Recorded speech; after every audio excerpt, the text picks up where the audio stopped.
tiga. Iya, soalnya tadi habis ada yang dibegal, jadi ya. @Hana Claudia viral di media sosial karena isi kontennya yang tidak biasa atas respon maraknya aksi begal di wilayah Bandung Raya, Jawa Barat. Hana yang pulang berpergian menggunakan motor merasa khawatir akan keselamatan dirinya, membuat Hana terpaksa memesan 3 pengemudi ojek online via aplikasi. Terpaksa melakukan pemesanan 3 pengemudi ojol karena sahabatnya baru saja menjadi korban begal. Hana pulang dari wilayah Gudang Utara menuju arah Pajajaran, Kota Bandung. 2 pagi ditemenin sama kakak. Makasih ya kak. Makasih ya pak. Pesan ojek 3 guys. Aduh, saya tadi temenku ada yang kena di jalan BKR kan. Sebagian warga juga menyayangkan minimnya aksi aparat serta pemerintah untuk memberantas aksi begal di Bandung Raya. 3 ojol, dan salah satu alasan pesan 3 ojol juga sebenarnya 1 ojol udah cukup, tapi saya pengen ojol yang lainnya juga aman gitu, jadi ya istilah katanya saya nggak numbalin ojol lah gitu. Tapi sempat kepikiran kayak gitu sendiri, kenapa sih? Ya itu tadi sih kak, karena supaya kan kalau kata pemerintah juga warga jaga warga ya, jadi ya saya mikirin keselamatan ojol juga, terutama keselamatan saya. Kayaknya kan ini benar bertiga, iya benar kak. Saya juga kan bukannya apa-apa, bukan seujon atau apa ya, takutnya ya kan modus apa gitu kan, ya kan, nah gitu.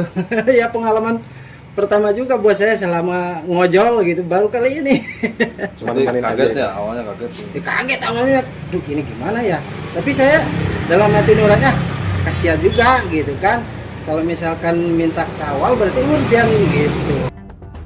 Masyarakat berharap aparat lebih sering untuk berpatroli di jalan raya, sementara pemerintah dapat memperbaiki penerangan jalan umum agar dapat memberikan rasa aman kepada masyarakat saat beraktivitas pada malam hari.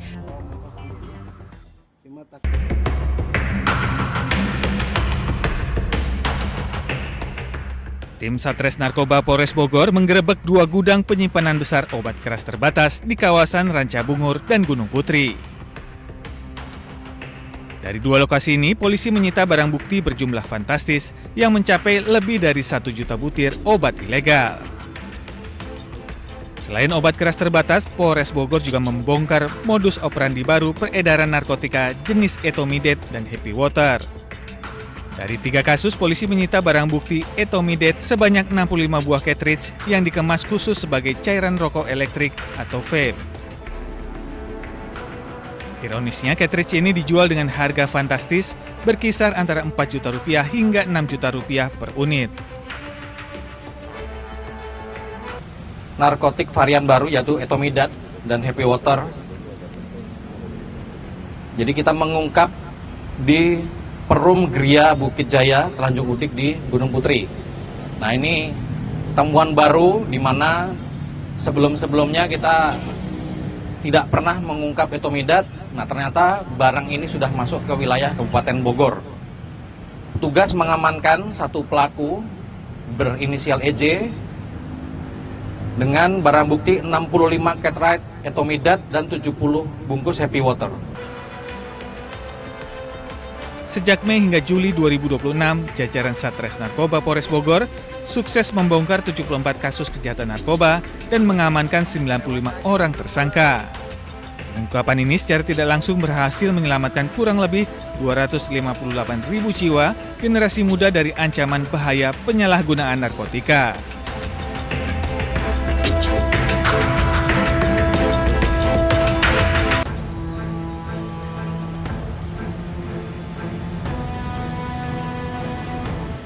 Tersangka penganiayaan dan penyekapan terhadap seorang wanita di Bandung, Taufik Hidayat, dalam berkas perkara disangka melanggar pasal-pasal yang terdapat dalam KUHP dengan ancaman pidana maksimal 15 tahun penjara.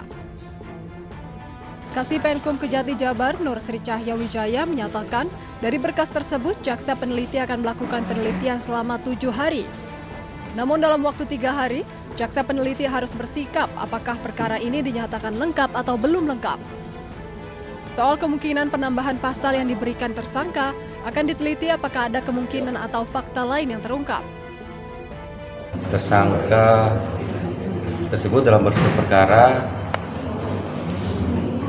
disangka melanggar pasal yang terdapat di KUHP, pasal 466, pasal 468, 469 dan 451 serta 446 dengan ancaman maksimal 12 tahun.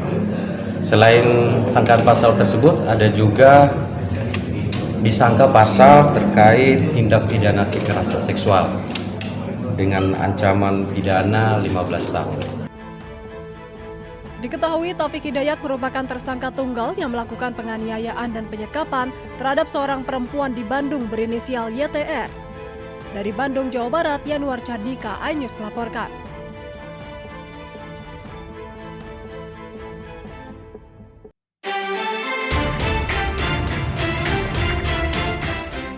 Kuasa hukum Febri Adriansyah, Hotman Paris Hutapea sesumbar jika Kapolri Jenderal Listio Sigit Prabowo tidak meminta izin kepada Presiden saat menetapkan mantan Jampitsus Febri Adriansyah sebagai tersangka. Hotman berdalih seharusnya Kapolri meminta izin kepada Presiden saat akan menetapkan Febri sebagai tersangka. Hotman bahkan menyebut sebagai tangan kanan Prabowo, Febri telah dikriminalisasi oleh polisi. Yang paling penting kalian bertanya, kalau Anda punya nyali bertanya, tanya kepada Kapolri, hei kenapa nggak nanya Pak Prabowo dulu sebelum melakukan ini terhadap tangan kanan dari yang dibanggakan oleh Presiden Prabowo. Tanya, saya baru tahu tidak ada izin. Begitu saja dipermalukan, ada apa? Tanya, makanya malam ini kalian langsung ke Mabes Polri tanya kalau kau bukan pengecut. Merespon pernyataan pengacara Hotman Paris Hutapea yang sempat menyinggung posisi Jampitsus Febri Adriansyah sebagai sosok kebanggaan Presiden Prabowo Subianto dan meminta proses hukumnya dikaji ulang, Menteri Sekretaris Negara Prasetyo Hadi menegaskan proses hukum terhadap mantan Jampitsus Febri Adriansyah tidak memerlukan izin khusus dari Presiden. Ya, itu kan kita kembalikan ke proses hukum ya. Jangan dikait-kaitkan juga dengan Bapak Presiden. Ya, sepenuhnya kita kembalikan ke mekanisme hukum yang berlaku. Tapi kalau pemeriksaan memerlukan izin Presiden, pejabat tinggi itu bukan? Saya rasa klaim ya saya rasa kembali kepada mekanismenya ya. Saya rasa nggak ada juga. Hanya pada saat masih proses pemeriksaan harus izin Presiden itu kan. Prasetyo juga secara tegas membantah anggapan tindakan hukum atau pemeriksaan terhadap pejabat setingkat Jampitsus harus mendapatkan persetujuan atau izin dari kepala negara. Menurutnya, sistem hukum di Indonesia sudah memiliki prosedur tetap yang mandiri. Tim Liputan iNews melaporkan.